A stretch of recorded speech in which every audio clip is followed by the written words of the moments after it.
The steam had made her hands raw by the third hour, and Hannah Whitlow did not lift her head when the carriage wheels turned into the yard at Marling Court, because carriages had stopped meaning anything to her. The winter her wages were cut. She was bent over the copper in the laundry passage, working a wine stain out of a tablecloth with lemon and salt, when the footman came through the door and said the household was to line the hall. "The whole house," he said, "even the laundry." She dried her arms on her apron and went up the back stairs with the others, and the housekeeper set her at the very end of the line, past the scullery maids, past the boot boy, in the place reserved for those the family would never have to look at. He came in out of the rain. He came in with his hat already in his hand and his dark hair wet at the temples, and he stood in the hall of Marling Court, while the water ran off his coat onto the marble, and the housekeeper said, in the voice she kept for the very highest, that they were honored to receive His Grace the Duke of Ashcombe. And he inclined his head to the line which no one expected, and his eyes moved along it the way a man reads a page he does not intend to remember. Then he turned toward the stairs, and the candlelight from the sconce caught the left side of his throat, above his cravat, and Hannah saw the scar. It ran from beneath his jaw down toward his collarbone, thin and pale and slightly curved.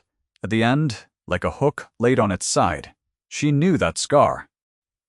She had heard it described in a room that smelled of laudanum and cold soup by a woman 4 days from her death. In a voice so thin Hannah had to put her ear near the pillow to catch it. She had heard it described 3 times, because the dying repeat themselves, and each time the words had been almost exactly the same. The tablecloth was still in her hands. She had carried it up without knowing. Her fingers opened.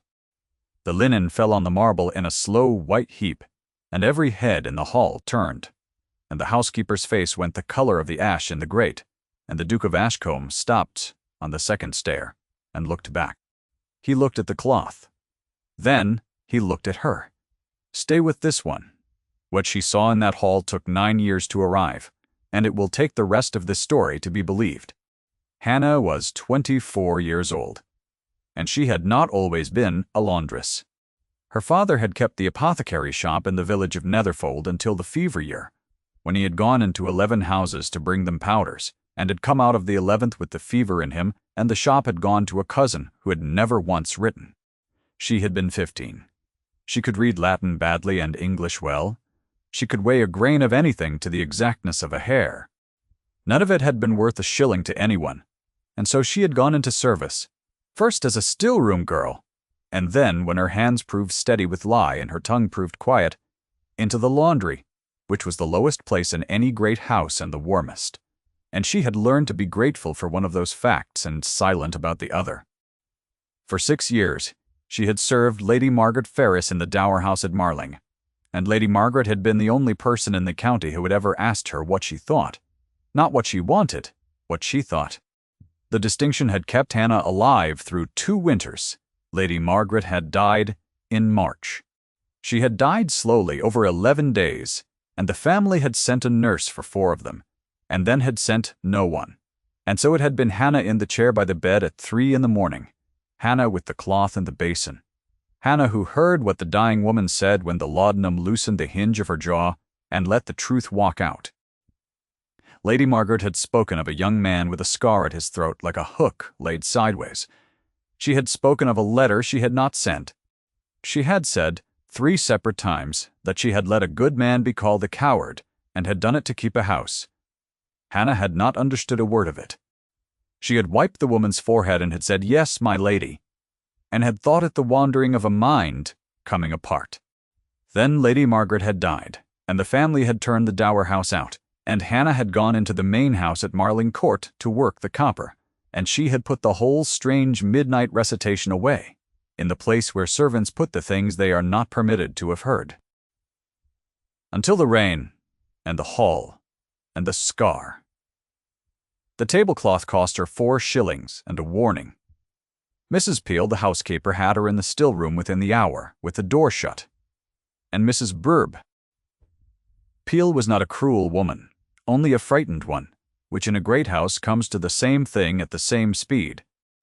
She stood with her hands folded and her keys hanging still, and she said that the girl had shamed the whole staff in front of a duke.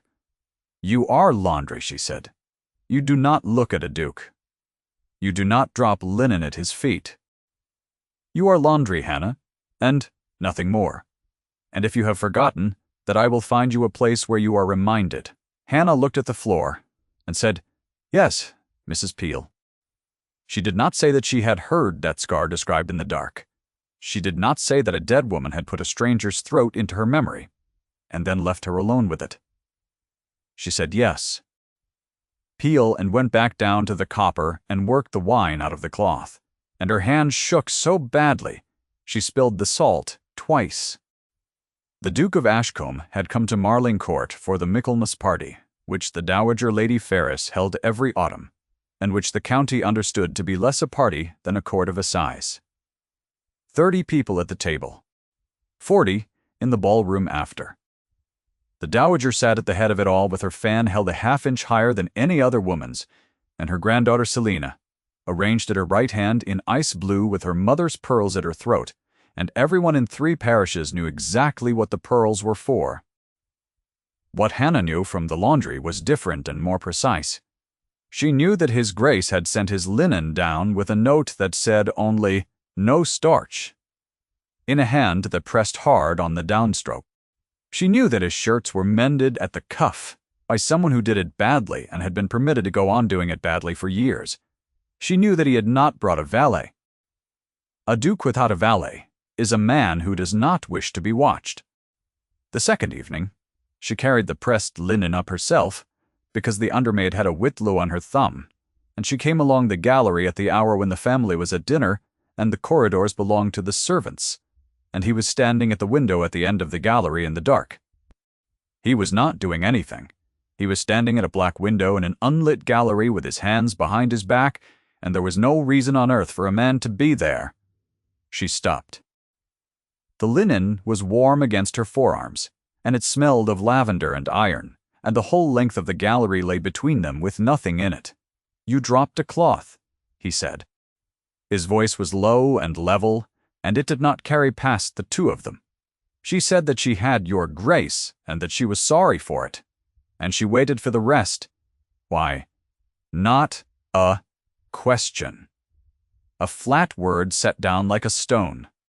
She had a lie ready. She had had a lie ready since the moment the linen hit the marble. Because a servant who cannot lie by reflex does not last a season. She opened her mouth to say that her hands had been wet from the copper and the cloth had slipped. "The candle caught your throat," she said instead. The silence, after it was long enough that she heard the orchestra tuning 2 floors below. He turned his head very slightly so that the window's gray light lay along the left side of his jaw, and the scar showed, hook-shaped, silver. "People stare," he said. "They do not drop things." "No, Your Grace." "Then you did not stare."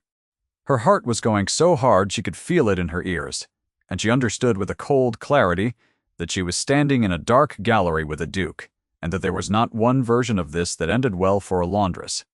"I recognized it," she said. He did not move. That was the thing she took away with her afterward, and turned over for 3 days.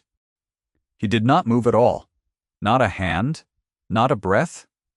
She could see, and a man who does not move when he is struck is a man who has been struck before and has decided what he will do about it. "Go to bed," he said. She went. Her arms were shaking around the linen the whole way down.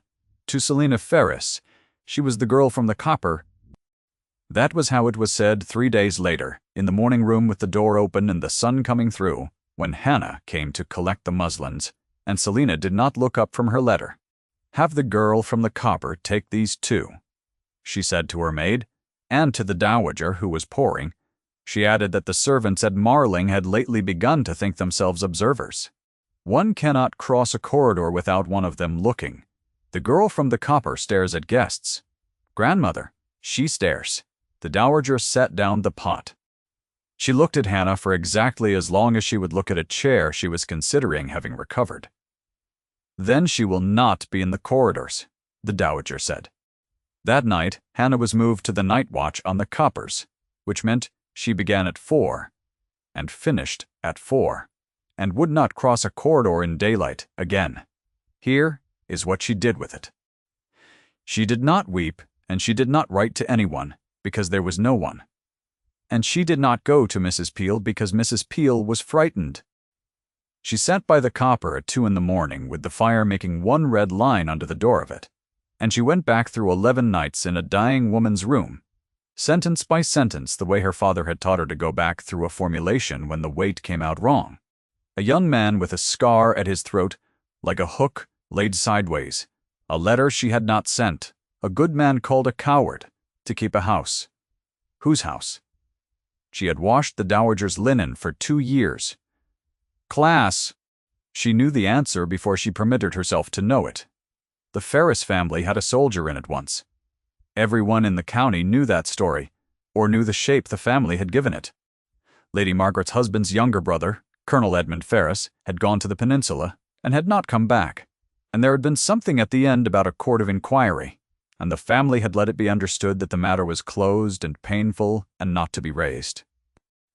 It was raised at every dinner table in 3 parishes for 11 years, in the way that closed matters are.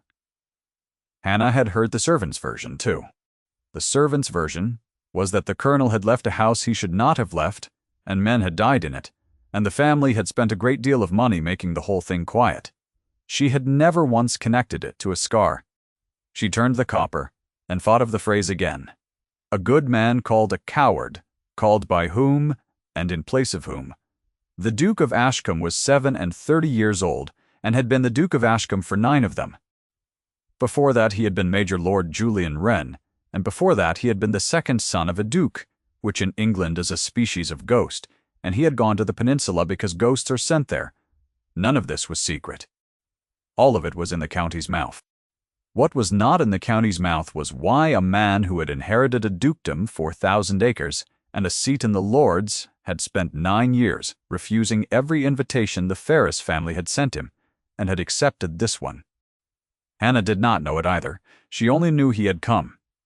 She saw him next at the kennels, which she had no business near, and which she reached because the drying green lay beyond them, and the sheets had to go somewhere.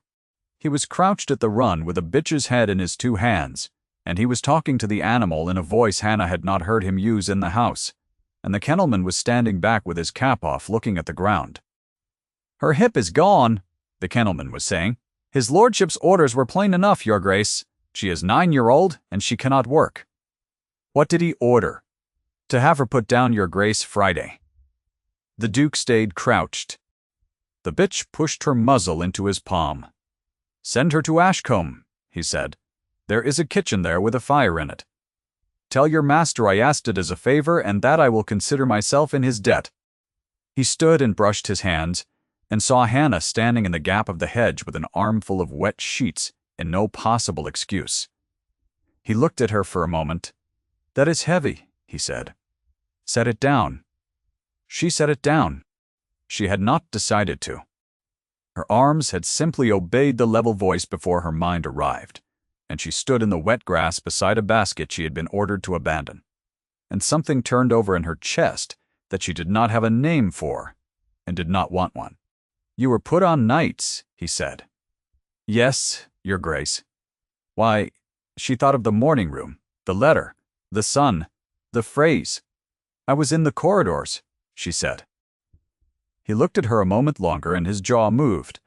Once the smallest tightening at the hinge, the kind of thing that would be invisible from 6 feet, and that she saw, because she had spent 9 years learning to read the backs of people who never turned around. "Carry it in 2 loads," he said, and walked away toward the house. She stood there in the grass with the basket at her feet, and her face hot in the cold air, and she thought, quite clearly, that he was not cold. He was holding something shut. She would spend the next fortnight learning what. It came, as these things do, through linen. The Duke's shirts came down on the Tuesday, and Hannah did them herself, as she had done every Tuesday.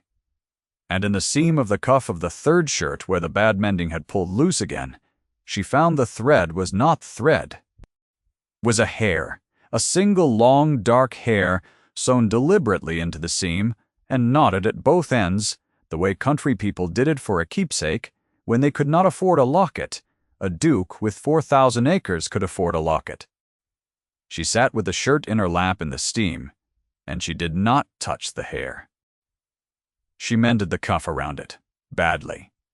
Exactly as badly as it had been mended before, because she understood suddenly that the badness was the point, that someone had mended this cuff 9 years ago and had died, and that a man had been carrying the mending on his body ever since and would not let a valet near it.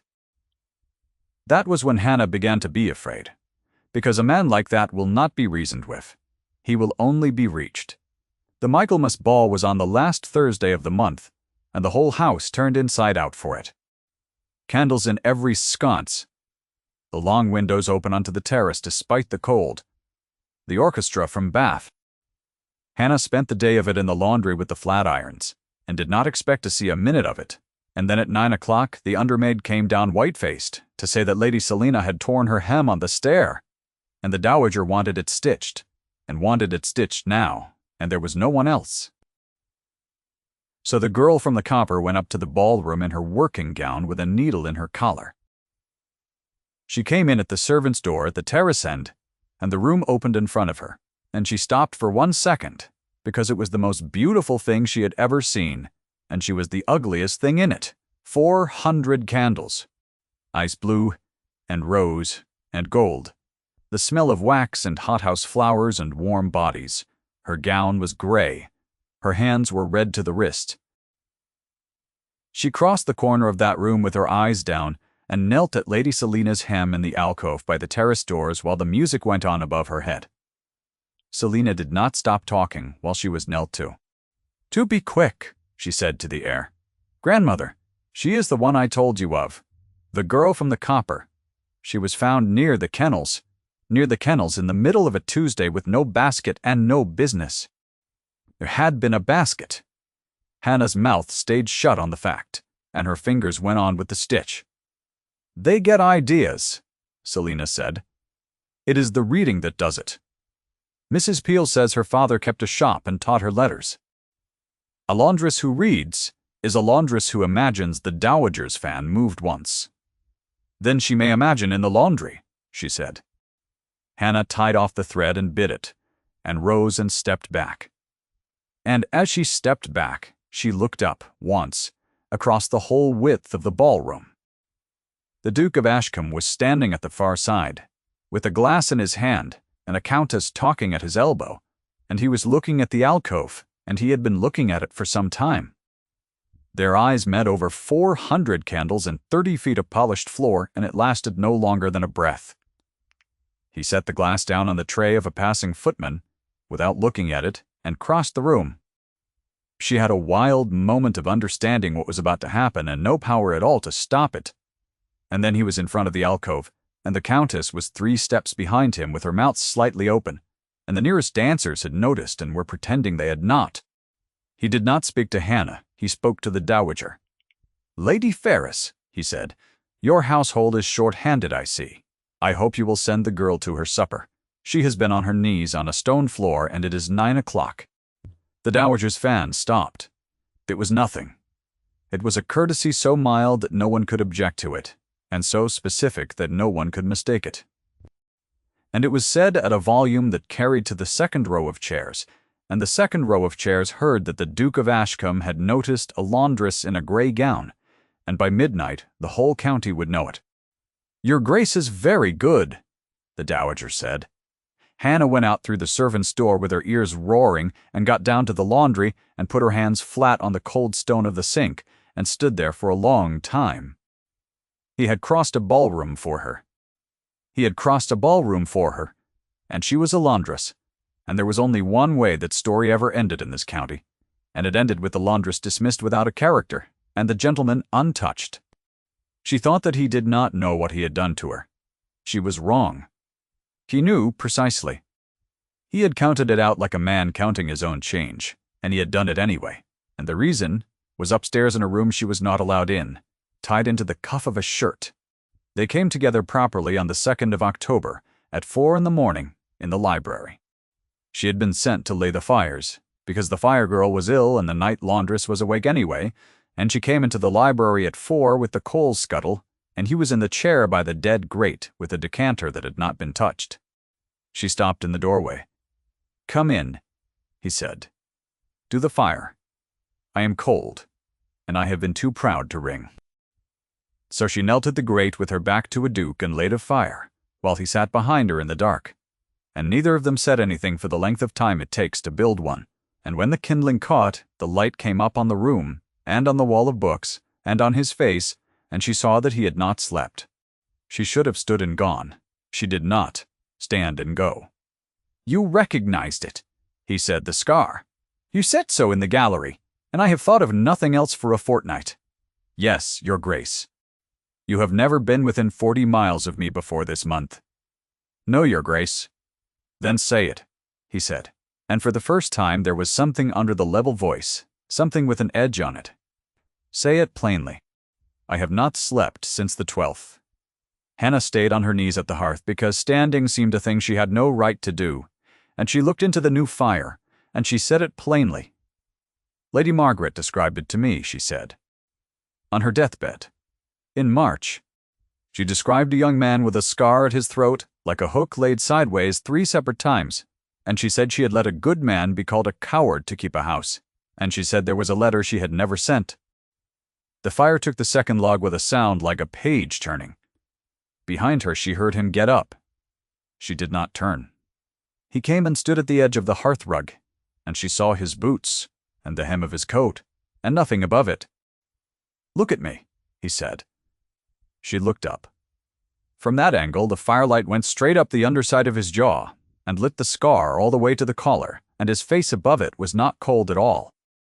It was the face of a man who has been walking a long time in one direction and has just been told the road exists. "Say the last part again," he said. There was a letter she had never sent. He put his hand on the mantel. He held it there. Her name was Charlotte, he said. Hannah did not move. Not Margaret.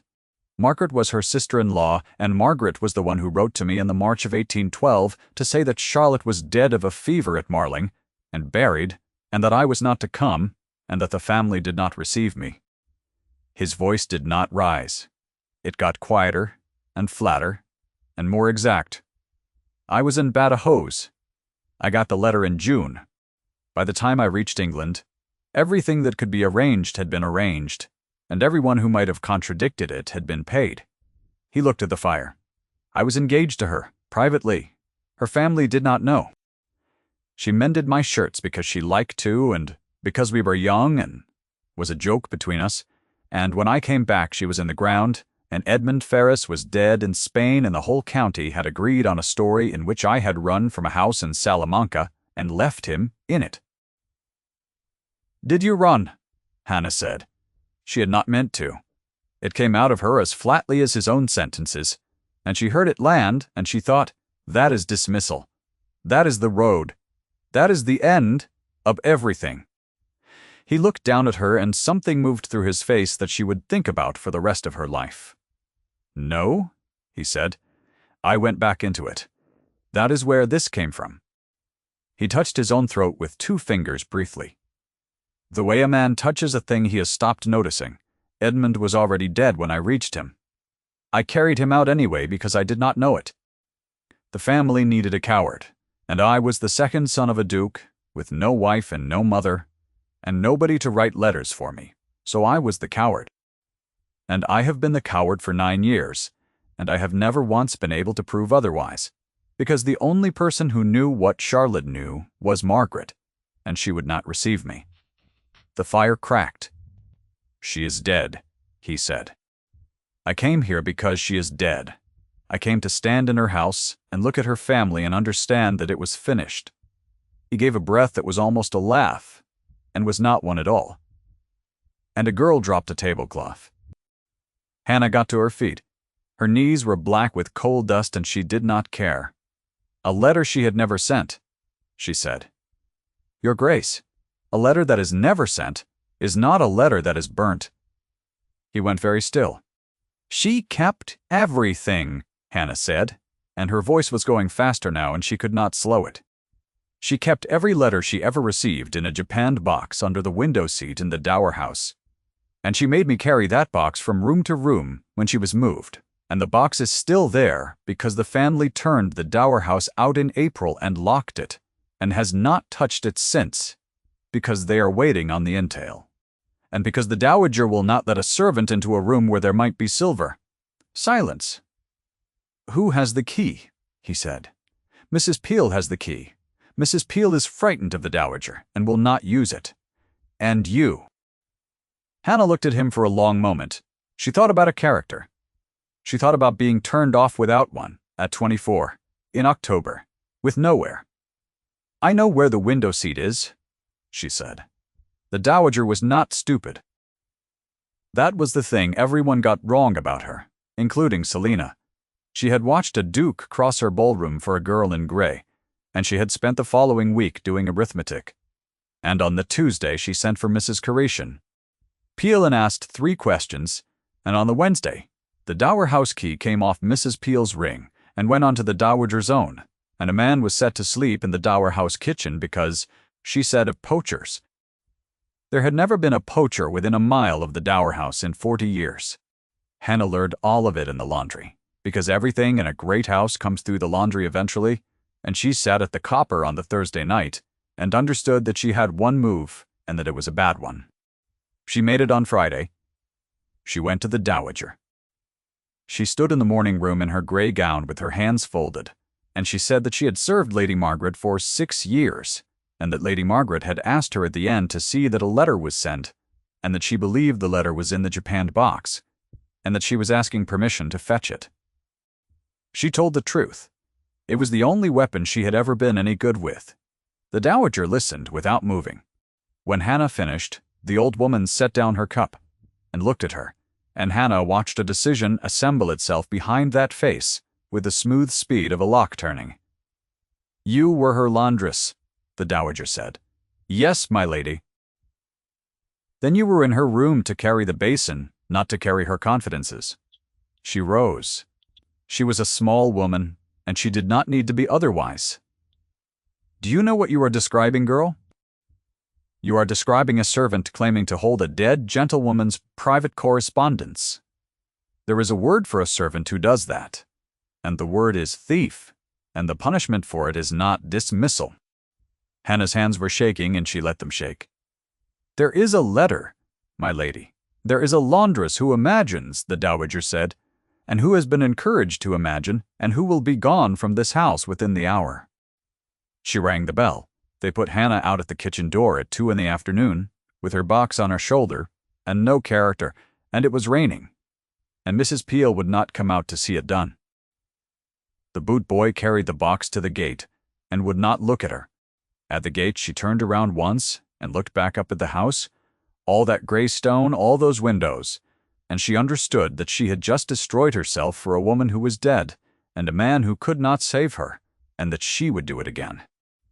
She walked 2 miles into Netherfold and sat down on the step of what had been her father's shop.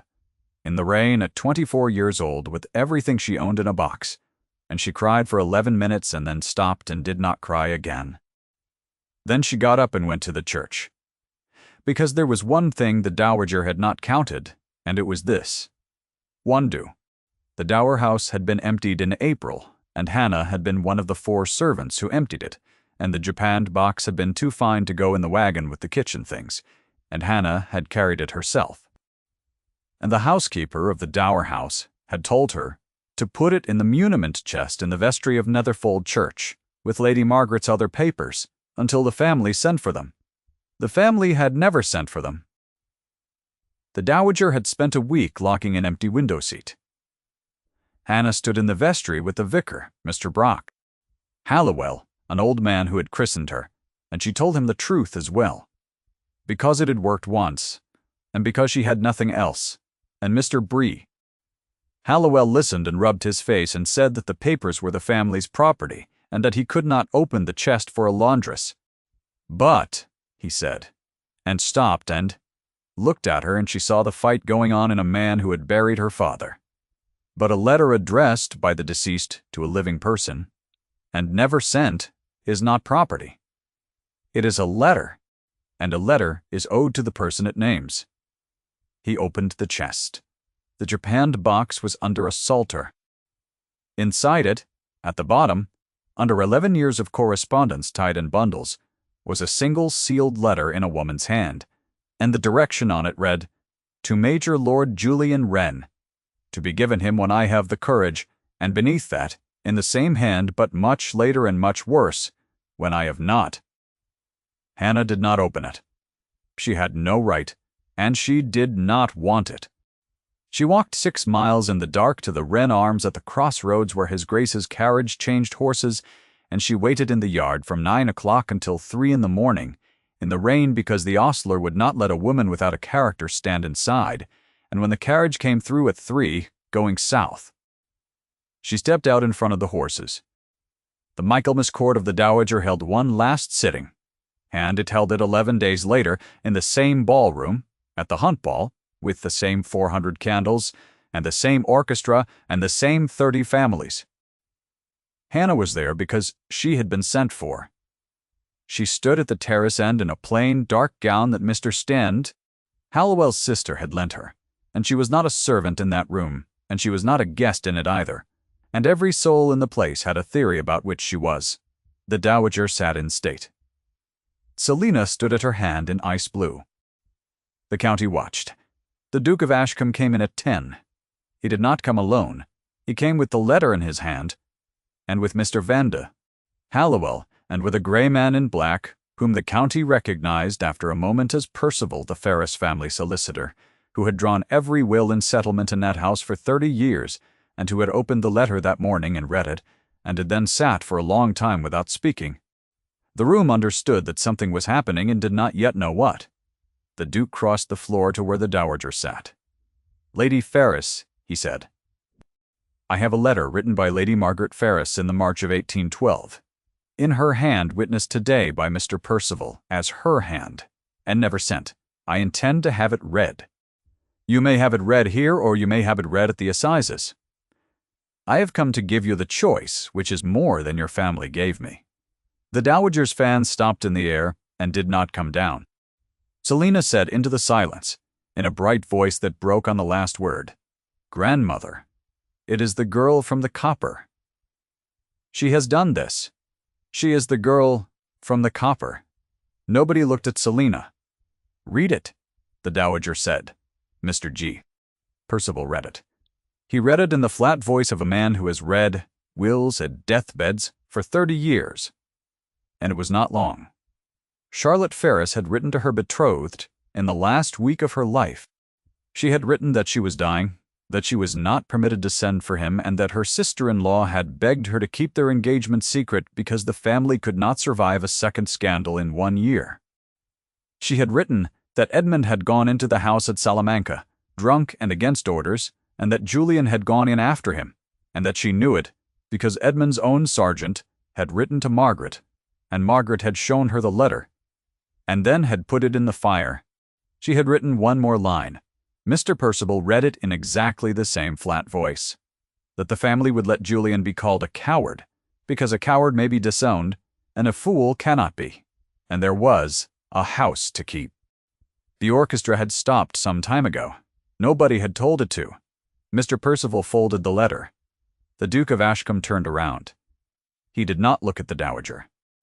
He looked down the length of that ballroom at the woman standing alone at the terrace end in a borrowed gown, and he crossed the whole floor to her in front of every family in the county, and the crowd opened for him and closed behind him like water. He stopped in front of her. "Hannah," he said, her given name, in his voice for the first time, then in the enormous silence, at a volume that reached the second row of chairs. "This is the woman I intend to marry, Miss Hannah Whitlow." The fan came down. It came down slowly, and the Dowager's hand stayed on it, and her mouth opened and shut once. And what she said then she said too quietly for anyone past the first chairs to hear, and what she said was, "Margaret." "Oh, Margaret, you fool!" She did not fight it. That was the astonishment of the evening, and the county talked of it for a year. The old woman sat in her chair with the fan in her lap, and something went out of her face that had been in it for 40 years. And she looked at the Duke of Ashcombe, and she said, in her own voice at last, that her brother-in-law had been a drunkard, and that she had known it, and had said nothing, and that she was very old, and that she was sorry. It was not enough. Everyone in the room knew it was not enough. It was also the truth said aloud in the arena where the lie had lived, and the county heard it. Selina had gone the color of her pearls. She stood beside her grandmother's chair with her hands empty and no script left in her. And then she did the only thing left to do, which was to walk over to Hannah and stand in front of her and say stiffly that she had been wrong and that she hoped Miss Whitlow would forgive her. She did not mean it yet. In 11 months she would mean it. That is the most anyone can honestly say of the girl. Hannah looked up at the Duke of Ashcombe with 400 candles burning around her, and the whole county silent, and she found she could not say a single word, and her hand went out and closed on his sleeve, at the cuff, at the seam, on nothing at all. He put his hand over hers and held it there. They were married in the spring, quietly, at Netherfold by Mr. Hallowell, with 14 people in the church and no orchestra at all. Ashcombe in December was a warm house. Hannah had expected it to be cold, all that stone and all those rooms, and it was not, because the fires were laid at 5 and kept in all day, and the kitchen never emptied, and there was an old bitch with a ruined hip who lay across the kitchen threshold and who had to be stepped over 11 times a day by everyone from the cook to the Duke. The first snow came the week before Christmas. Hannah stood at the long window of the small sitting room in the evening and watched it come down over the park in the last of the light, and behind her the fire was going, and her husband was in the chair with his boots off, which he did nowhere else and had never done at Marling. She had his shirts in her lap. She had never let them go to anyone else. It was, the household understood by now, not a duty, but a fact, in the way that some facts about a marriage simply are, and the laundry maids at Ashcombe had learned in their first week not to touch the linen in the basket by the sitting-room chair. She turned the third cuff over in the firelight and found the seam and the knot, and she did what she had done every week since April, which was to mend it around the hair badly, exactly as badly as it had been mended before. She did not tell him she did it. He did not tell her he knew. Outside, the snow went on coming down over the park, over the beaches, over the road that ran south toward Marling and the county and everything that had been said there, and the fire moved, and the dog turned over in her sleep in the kitchen 2 rooms away, and the room was quiet and warm and entirely theirs. Hannah tied off the thread and bit it, and set the shirt in the basket, and reached out and put her hand on his. At the cuff, at the seam, where the knot was. He turned his hand over and held it. If you stayed with Hannah to the end of this, thank you. That is all any story of hers ever asked, of anyone.